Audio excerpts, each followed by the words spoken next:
So, good day everyone. I'm Faith Trixie Tonido. I am Fatima de los Reyes. I'm Aidan Tristan Jalmaani. And I'm Kim Jaya M. Cruz. So, our title is Helping a Struggling Classmate. Good day everyone. We choose this experience because it may seem like a small, ordinary moment, but it taught us a lesson we will carry for life. It reminded us that kindness and compassion are powerful values that go beyond academics. Have you ever experienced seeing someone in need and you felt the urge to help even in small way? One experience we'll never forget was when I noticed a classmate struggling to understand our lesson in accounting. At first, I hesitated to approach, but something inside me pushed me to offer help. This event became meaningful to me because it made me realize that even simple acts of kindness can have a deep impact on others and on myself.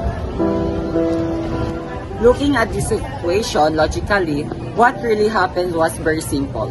One person struggled and another offered help.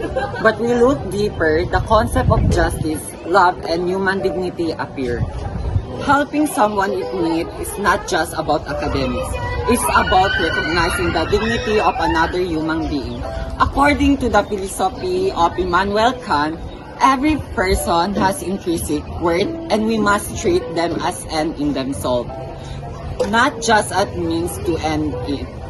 By helping and respecting my classmate dignity, showing that their learnings and growth just as important as mine.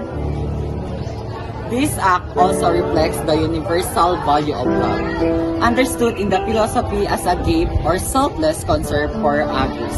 By giving my time and effort without expecting anything in return, I practice this form of love.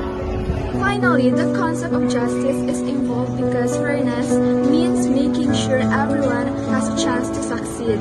Education is not only for the best students, it is for all. By assisting a classmate, I contribute to all a small form of justice inside our classroom. From this experience, I learned that helping others is not a sign of weakness, but of strength. It reminded me that we are not just individuals competing, but human beings connected to one another. This event changed my perspective about school and life. It taught me that knowledge becomes more meaningful when shared, and that true success is not only measured by personal achievements but also by how much we uplift others.